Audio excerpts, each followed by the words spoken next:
It's my pleasure to introduce Congressman Ross. Dennis Ross was born in Lakeland, Florida, and was the youngest of 5 children. Dennis graduated from Lakeland Senior High School, and he was active in student government, winning the Legislature prestigious Silver Garland Award for Citizenship in 1977. And that was the first year that the Silver Garland for Citizenship was given away, so it's my belief that they created that for Dennis. You haven't read the letter.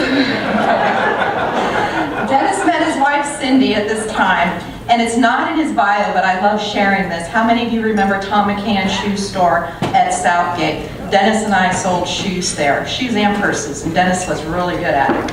Dennis is a graduate of Auburn University and married his wife Cindy at this time. Dennis then began law school at Samford University in Alabama and returned to work at Holland and Knight. 2 years later, Dennis became in-house counsel for Walt Disney World, handling workers' compensation defense matters. He then moved to open his own law practice in '89, a firm that grew to 7 lawyers and 27 employees. And he served on many community and charitable boards, as well as past president of the Lakeland Bar Association. In 2000, Dennis was elected to the State House, and in 2010, elected to Congress. He has served on many, many prestigious committees, including working as Senior Deputy Majority Whip under Majority Whip Steve Scalise, which allowed Dennis to better serve his Florida constituents. Dennis and Cindy have 2 boys, Shane and Travis. He is strongly supported by a hard-working, incredible wife, and she serves our community in many ways as well. And as I mentioned, I've known Dennis for many years, and I can tell you the hard-working conservative commitment that he has given our community today is the same Dennis Ross that I knew at 16, 17 years old. It is who he is, and it gives me great pleasure to introduce Congressman Ross.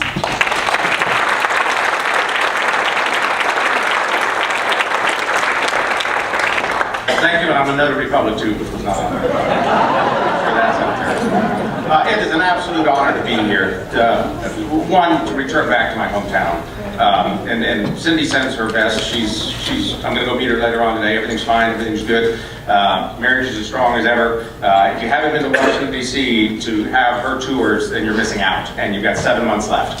I would strongly recommend that you have an opportunity to come visit our nation's capital and have my wife take you through the White House, the Library of Congress, the archives, everything else. She thoroughly enjoys doing this and has made my job so much easier because she has really been a catalyst for strong constituent services when that happens. A little quick story, I met her in 1974 at Lakeland Senior High School.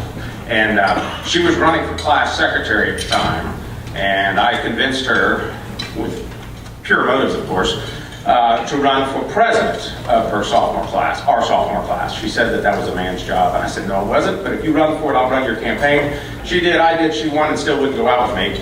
And it was nearly 8 years later we finally got married, but that's where persistence comes in. Jack, I can't believe the honor that this Rotary Club has in 100 years, and that is a pretty phenomenal feat in and of itself, because the transition from generation to generation, focusing on community service, focusing on the greater good, is one of the best things that our country can provide as we carry on from generation to generation.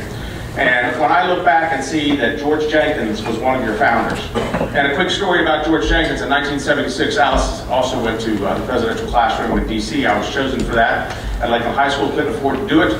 So I contacted George Jenkins, made an appointment, sat in his office, convinced him to write me a check to send me to go to presidential classroom, which shows you the benevolence of that man, which is a foundation of the benevolence of this club. I mean, what this Rotary International has done for the eradication of polio, what you continue to do for the children, in terms of playgrounds, in terms of reading programs, is absolutely phenomenal. So what we were able to do is, in honor of your 100th anniversary, we have had a flag flown over the United States Capitol. And if I might reach the certificate, I can get there. I'm getting there. That's the challenge. At the request of the Honorable Dennis A. Ross, Member of Congress, this flag was flown in honor and celebration of the Lakeland Rotary Club's 100th anniversary, April 1st, 2018. The Lakeland Rotary has maintained a consistent commitment of service for 100 years to the community and to the world at large. We congratulate you.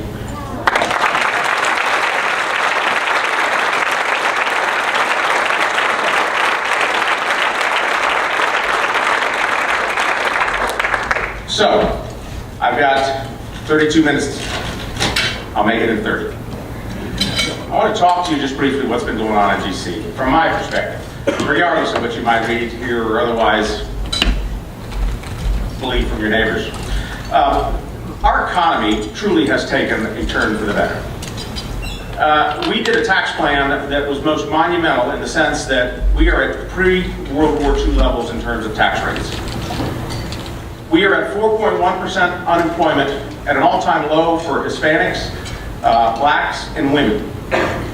We have doubled the standard deduction, and we have, according to the CBO, the Congressional Budget Office, from December 2017 till December 2018, we anticipate our gross domestic product, or GDP, to be at 3.3%. And to put that in perspective, for 75 years, we averaged 3% growth annually. For the last 9 years, we never crested over 2.5%. And why is that important? Because, you see, if we're going to do what's necessary to allow others to have their chance for the American dream, we've got to have a vibrant economy. It's not the government the one that's going to make it happen. While the government will protect your opportunity, it won't guarantee that opportunity. And that opportunity has to come from within, and it has to come from a community that allows people, as my community did for me, to achieve that which they wanted to do. And we do that in growing an economy. We have right now a military that is at a pre-World War I level. And Gary Clark, you can attest to this. We are not ready, whether it be in the South Pacific, whether it be in the Persian Gulf. And some of you may say, well, that's not our problem. Well, whether we like it or not, by default, we are the world's policemen. Our conventional enemies aren't conventional anymore. They don't wear uniforms. They don't march up and down and threaten us. There are countries out there that are doing that. But the best way to handle this has been and continues to be peace through strength. But you can't be strong when you don't have a strong military. We've lost more military personnel in the last year as a result of training exercises than we have in combat situations. We've got to get our military back up to speed. What we did, we gave our military a strong appropriation and investment in an omnibus we just did. A lot of you probably thought, well, you're not doing it right because you also had to increase domestic spending, you had to increase your debt and deficit, and I'm going to talk about that in just a second. But what we did is we gave our military its first raise in 15 years. It'll be stronger than it's ever been, and we have to show if we're going to have a strong economy, and if we're going to be the world's leader, which we are becoming more and more, we have to have that military. And when you look and see what is out there in this next generation in terms of the talent, I am even more encouraged. And we will do our military academy appointments here in the next 2 weeks. Joel, you know, you have a son in this. We have his picture in our office in DC, which is why we do what we do. It's for these people. It's for the ones that protect us. But we have to make sure that we have a strong military. That is foremost. In fact, it's also in the Constitution. It's one of our only duties, is to provide for common defense. For those of you in the financial services industry, especially the community banks, we hope to have some regulatory relief coming your way. We have a bill coming out of the Senate that will take away some of the regulatory burdens that have been on community banks, and again, allow for capital, loans, to go out to our communities, to those entrepreneurs, to those who have the capacity to invest those dollars and multiply that investment so that our local economies can grow. You know, it is much better to allow those who know how to make a living do that than allow somebody in Washington, D.C. to tell them how they're going to make a living. I always believe that those whose livelihoods depend on a return for investment are better suited to make sure they have satisfied customers than somebody in Washington, D.C. who wants to make sure they're following all the rules and regulations. It all comes down to local access to capital, local governing, and we're making that happen, which again goes to my premise that I started off with, is a strong economy. But let's talk about debt and deficit. That is that ominous cloud that continues to follow us no matter how much we want to shine a bright light on everything else. We, Congress, has to address our debt and deficit. Now, there are three ways you can do this. You can raise taxes, and that isn't going to work, because you're going to stifle development. you're going to stifle economic opportunity. You can cut spending, which is a great thing to do, and we campaign on it all the time. I've done that many times. But when you have a protracted Congress, as we do and as we always have, it's difficult to see whose ox gets gored. And our spending really has to be what we call mandatory spending, which are also referred to as entitlements, which means Medicare, Medicaid, Social Security, and who wants to touch those? Who wants to throw grandma off the cliff? That makes a terrible campaign. And the third way of reducing debt and deficit is growing the economy. In fact, I would say that growing the economy and raising taxes are mutually exclusive because you can't do both. History has shown that. So if we can take a combination of that, reduce taxes, grow the economy, and get a GDP well above 3%, Wilbur Ross, no relation to me, but has said that in a 10-year period of time with a 4% sustained growth of GDP, we will bring $3 trillion to the Treasury. Now, with a $2 trillion deficit or debt, we should, and we have the responsibility to put in place a plan that if we believe our tax plan is going to do what we say it's going to do, and we believe that our capital investment, which we need to do not only in our military but also in our infrastructure, is going to do what it needs to do to make our economy stronger, then we have to commit that out of that growth, we will reduce our debt and deficit. How that happens is very difficult. I filed a bill known as the zero-based budgeting bill. I've filed it every year for the last 8 years. It basically says that Congress requires that all agencies start off at zero in their budgeting and then come before us with a constitutional statutory basis by which they seek an appropriation and give us three amounts, two of which were less than last year. Because if you were starting a household, if you're starting a business, you wouldn't start off on where I was last year thinking you're going to get the same revenues, well, some of you do, but it's important to start off and justify every expense. That's why you start off at zero. And it's what the federal government should do, but politically, again, let's face it, while logic and reason may be some of y'all's compass, and I hope, and most of you, Pastor Loud, and I try to let it be mine, in Congress, logic and reason just is not a compass. It's not a direction that we follow at all. But be that as it may, we are on the verge of doing something good for this country. Growing the economy is one of the best things we can do. Having a strong military is one of the best things we can do. Now, let's talk about international relations. International relations right now are probably better than they've been in the last 10 years. If we have a reunification of the Korean Peninsula and an end to a 70-year war, more than a conflict, is a war, and a denuclearization of North Korea, that will be one of the most phenomenal things in my history to see happen. It's still a long ways off, but we've come a long way from where we were over the last 70 years. And yet we also see that ISIS has been almost brought down to just outside of Syria, no longer in Iraq, and we let the Iraqi people do this with their soldiers. Yes, there was a high death toll, but we had advisor boots on the ground. We had surveillance planes there.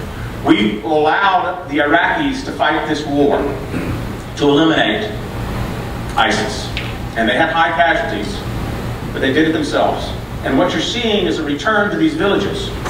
You're seeing that now there are no longer persecutions of Christians and other faiths over there. The education systems are coming back in these villages. They're rebuilding infrastructure from Jordan to Baghdad, a very strong artery of commerce that hasn't existed for a long time. When you look back 70, 80 years ago, our declared enemies are now our strongest allies in Japan, in Germany. And yet most of that was done, why? Because of economic development. Because economic development is the true tie that holds us all together in terms of our ability to achieve our greatness. And so, as a member of Congress and one who firmly believes that we have done a total disservice to this next generation for not teaching them civics and the process of political exercise, we should at least give them the opportunity to gain that knowledge on their own and to follow their dreams without the government getting in the way of it. Which leads me back to economic opportunity. Now, one of the things I've seen, I did a class at USF 2 years ago, and I started out with an exam, my first day. I figured I really wanted to impress them. Most of them were constituents anyway. But what the exam was 20 questions taken from the 100-question exam for citizenship as a naturalized citizen. It's next to appalling to think they don't know what people are begging to know in order to become a citizen of this country. We don't teach the process. And while I laud, and I truly laud the ability to go out and protest and think it's very fundamental, in fact, it's very necessary. It's what starts the passion. But at some point, the protest has to turn into the governing. And when the governing comes about, then you must take into consideration not just that one issue, but all issues of all people. But we don't teach that like we should.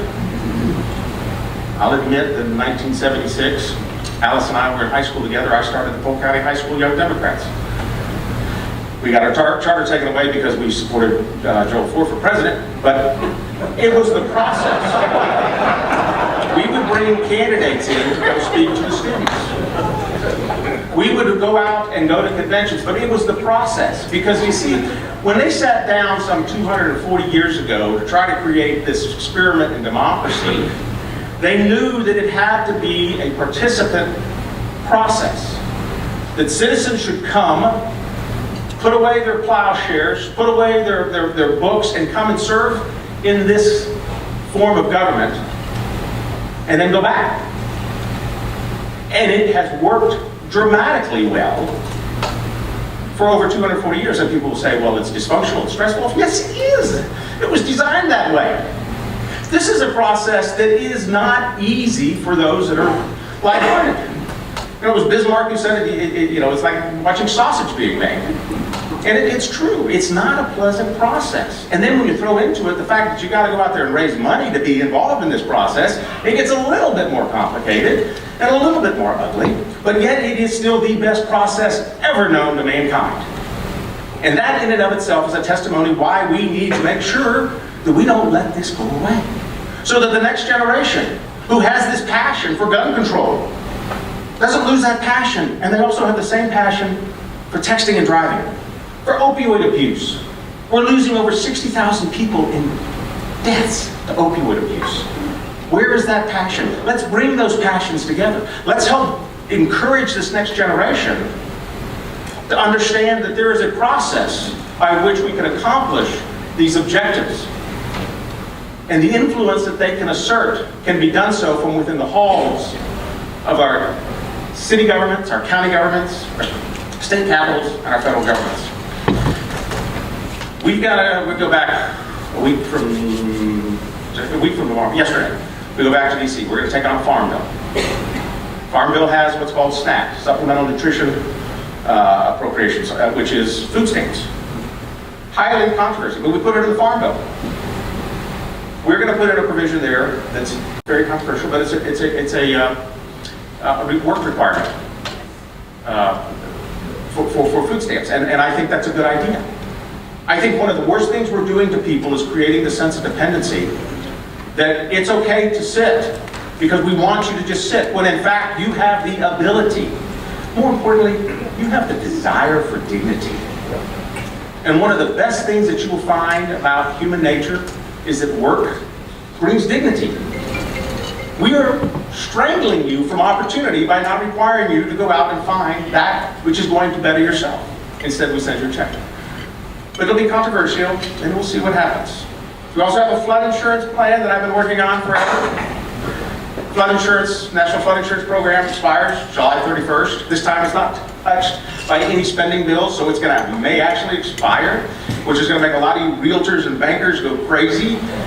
But it should also make you realize that's why the government shouldn't be in the business of business, because the only place you can get insurance is through the government to close on a house or a building. What's wrong with that when we have financiers in here who know how to manage risk and then to invest and make that property better? So let's open up a market to private carriers who want to come in and take that risk and remove it from the government, which means remove it from the taxpayers. Pass the bill out unanimously out of the House, but that's the problem. When something is that good, they're not going to let it pass because other people want to put their stuff on it, so that if it's a must pass, they'll get their stuff done as well. Hopefully we'll see something get done that'll open up a market to get the government out of the business of business and give consumers the choice to either stay with what they like with the federal government backing it, or to find something different in the private sector that might be to their liking. Okay. I've got 17 minutes left. I'd like to take questions. Who wants to go?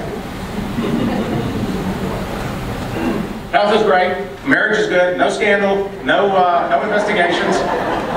Made my mortgage payment. Well, I guess that'd be something good. There's no, it's just time to leave. Yes, sir. Well, that's what I want. Tell people why you are the Yeah, you know, when I got into this, I had fortunately made an opportunity with my law firm to buy for a buyout. It was an 11-year buyout, and 1 year I spent, well, it was 12 years, but I spent 1 year in the campaign and then got elected. And I figured, well, the most I'm going to do is 10 years, because despite what they say, you'll love this.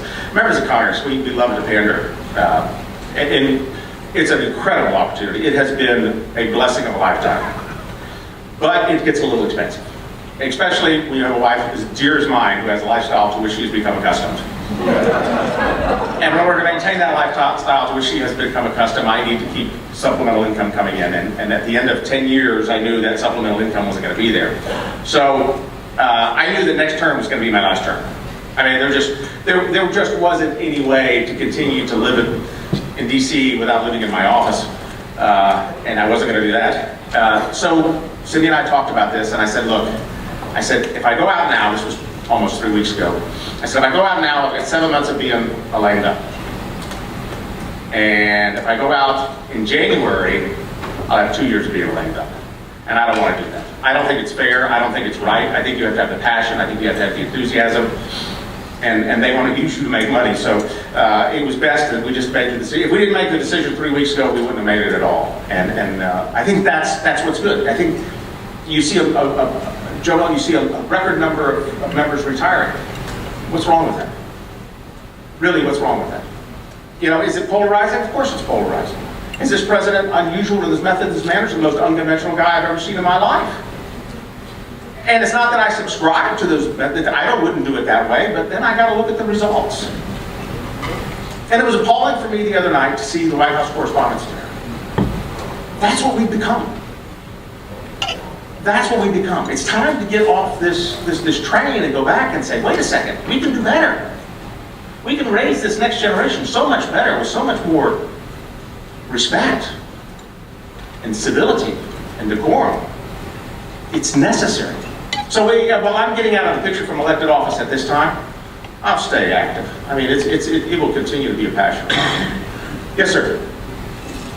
When I like the idea of the work requirement for welfare. When Roosevelt was in the Great Depression, Yes. and the money actually went to the family when the guys got food and work. Is there a plan? There will be, and you're talking about the Work Products Act, or Work Programs Act, which was great, and it should have been invested at the time of 2007 when we had our meltdown. We should have done our stimulus package that reinvested in, similar to the CCC, the Civilian Conservation Corps, where we allowed them to work, we paid for the work, we had projects. We're looking at doing that in housing, in public housing, where we are providing work incentives by not. In fact, I've got a bill out there that would allow for public housing to continue for people that are slowly making their way up on what's called moving to work, and they're getting an increase in wages and they're taking new jobs, but it's not adversely impacting their housing for 2 years. It gives them a chance to plan. I couldn't agree more. We need to be able to do incentives. We did it with regard with welfare, and in the 90s, you might want to remember we did welfare reform. Bill Clinton was president. We had a Republican Congress under Newt Gingrich. It took 3 years, 3 vetoes, but they finally passed a welfare reform program that allowed for work requirements and also allowed for daycare and other programs that would assist a single parent to be able to go to work and not be penalized by now having to take on another job or give up their benefits because they have to take care of their children. Look, we're not going to eliminate government from our solution, ever. I mean, I'm as political purist as a conservative can come, but I'm also a pragmatist. And government's going to be there in some way, shape, or form as a backstop. It's the compassion that we have as a country. We're going to make sure that's going to happen. But we need to allow those who do have the ability, who want to make better of themselves, to have that chance to do it. And we should all accept the fact that we're going to fail or succeed. but we shouldn't be the ones in Congress to decide who's going to fail and succeed. Yes, sir. Exactly what the infrastructure plan is going to be and how soon you see that start to happen? The FAA bill we just passed out was passed out overwhelmingly. I think only 12 people voted against it, which means it's not going to be the most impressive infrastructure plan we have. But what it will do, it will allow for local communities to raise money with tax-free municipal bonds. We're providing some incentives for state governments to invest. We're trying to do away with some of the regulatory burden under the National Environmental Protections Act, that where it takes 10 years to try to get a permit. We've addressed some of that so that we can shorten that time so that development can be started earlier and with some sense of certainty. It's not the infrastructure bill that everybody wanted. I think a better plan would have been to make a major investment. Again, you know, if you have a business and you're taking over a business that has shown a deficit for 15 years, but you know that the resources are good and you can build those resources and get a return off your investment, then your investment has to come from one of two sources, debt or equity. We're either going to sell bonds or we're going to take on debt. And we're going to take on debt, and that's what we're doing. And it is very tough to do, especially as a Republican. But if we don't believe that we're actually going to grow the economy and give a return on that investment that goes back into the Treasury, then we shouldn't pass this tax plan at all. Our next step is to make sure that whatever growth we see, well over 3.5%, starts to reduce the debt and deficit. I'm working out a plan with that with some of my other members. Will it ever happen? I don't know. Unfortunately, in Congress, we're a reactive body. We're not proactive like most of you that planned for things to happen. We react to things when they happen, and therefore we are a very reactive body. I would hate to see another situation that we had in 2007 occur that requires us now to have to invest in infrastructure in just a plain appropriation way. There are creative ways to do it. There's a lot of capital on the sidelines and that wants to invest. And granted, you got to give some of it a federal backstop in order for it to get into the markets. But it's better to put that private capital up front than put taxpayer dollars up there up front. And that's where we are right now. And unfortunately, our infrastructure plan is not going to be as well as I think it could have been. Your observations on those in leadership in the House and Senate? Term limits is a good thing. The magic number, I don't know. But it's interesting because each side has their own thing. You know, the Democrats have seniority, and they're very seniority based. We're seniority based, but you can't be a chairman of a committee for more than 6 years, and then you're term limited out. We've got people that have been there 40 years, well over 40 years. I think that a shakeup in leadership is always good. And I think we're going to see that happen in my party this November. Now, whether we hang on to the majority or not, I can't tell you. I think that if we get this bill passed, this financial services bill passed that opens up community banks to reinvest and to start lending again, I think that'll help give us a tailwind with the tax plan. God only knows what's going to be tweeted out between now and then, so you just can't tell. Which is another thing I think people should be educating themselves on candidates and issues. I understand why Paul did what he did. I just wish he had done it the day he did it. I mean, that was like, I'm getting ready to announce to my staff that I'm going to retire, and I'm calling him into the office, and instead one of them goes, "Oh, look, Paul Ryan's retiring today." So it turned out to be a slow news day, didn't it? Wasn't. But I think it's good. I think that the shakeup. It's interesting what's going to happen if we maintain the majority. Kevin McCarthy wants to be speaker. He wanted to be speaker a couple years ago, and he had some issues.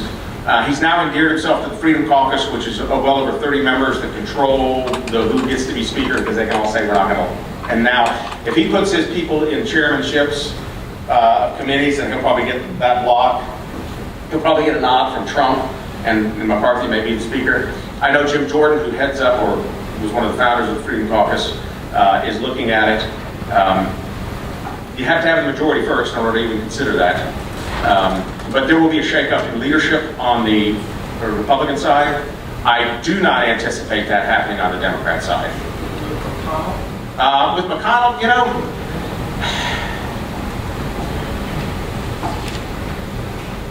$60 votes is a tough threshold. And it's not the Constitution. It is pretty much been the way things have always been done for the last 100 or so years in the Senate. We could have reformed health care if we had been better in the House. We tried to do it with 51 votes. I think, I don't blame McConnell for that, but if there was a way to do this, I think we could have gotten some Democrats on board to get this done. Schumer's, when we have McConnell, I think there will always be a Schumer. I mean, the two are Schumer's just, I mean, the sun never rises in the east, it always rises in the west, you know, no matter what he says. That's just, that's gospel.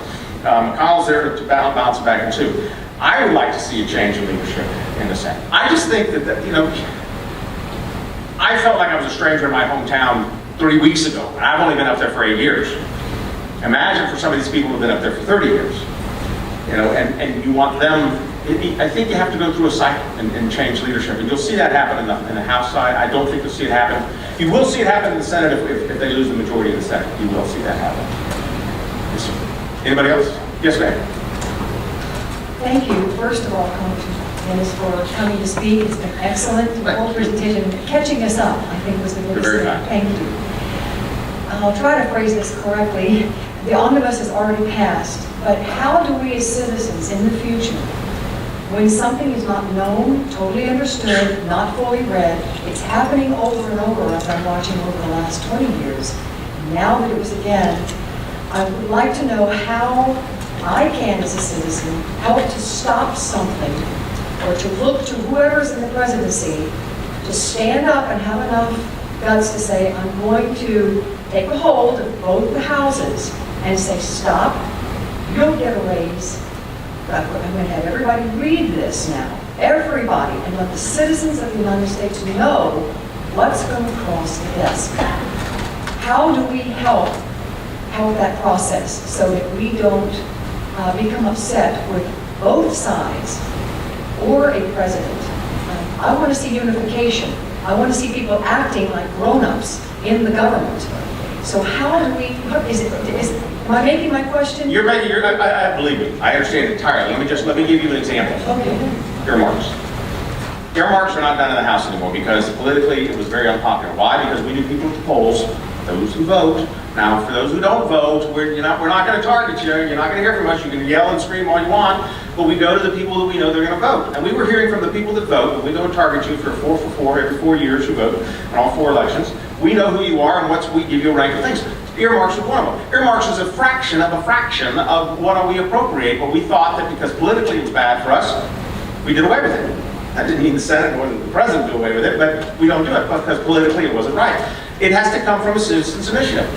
In the state of Florida, we have a single subject rule when we pass legislation. By way of the Constitution, the bill must be of a single subject.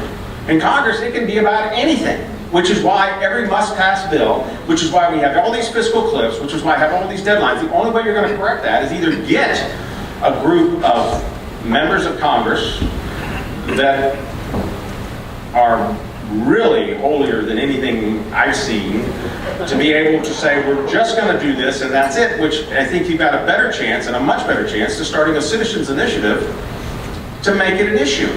Make it an issue as passionate as the gun control issue. You know, I agree with you. It is appalling to me when on 11 o'clock at night, I get a bill that's 2,000 pages that we're voting on at 1 o'clock tomorrow. I mean, and that's our choice. But I don't disagree with you at all.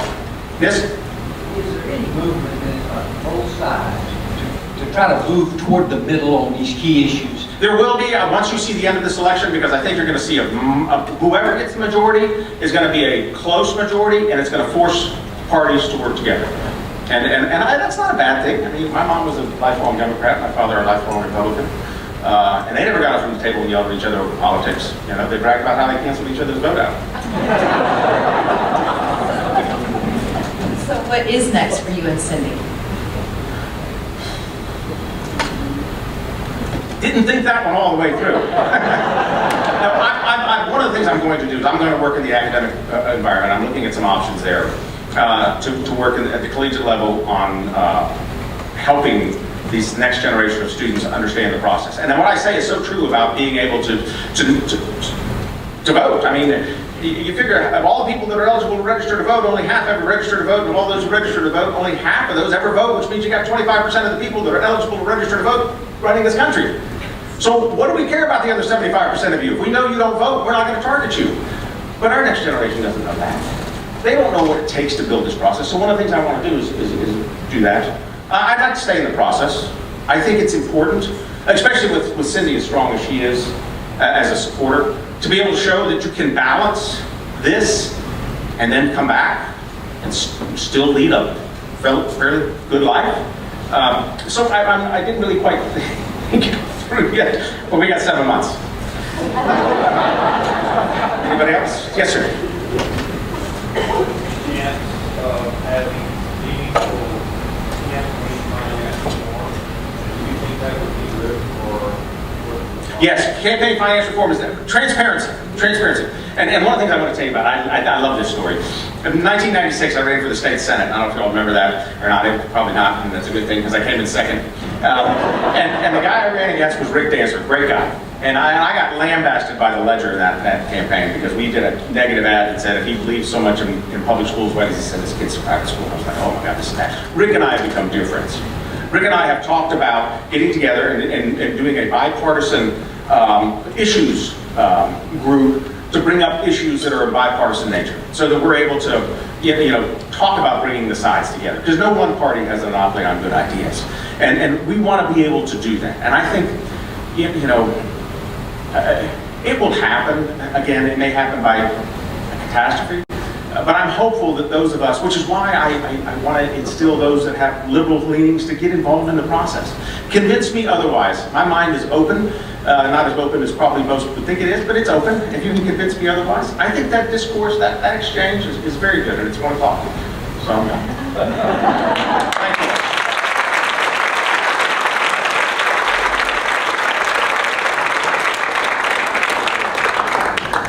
Well, Dennis, I think I can speak for everyone that regardless of what side of the aisle you sit on, you volunteer to tap dance in a minefield for a really long time, and we appreciate your dedication to us as your citizens, your fellow citizens, and your constituents, and please accept this as a humble pledge. Thank you very much.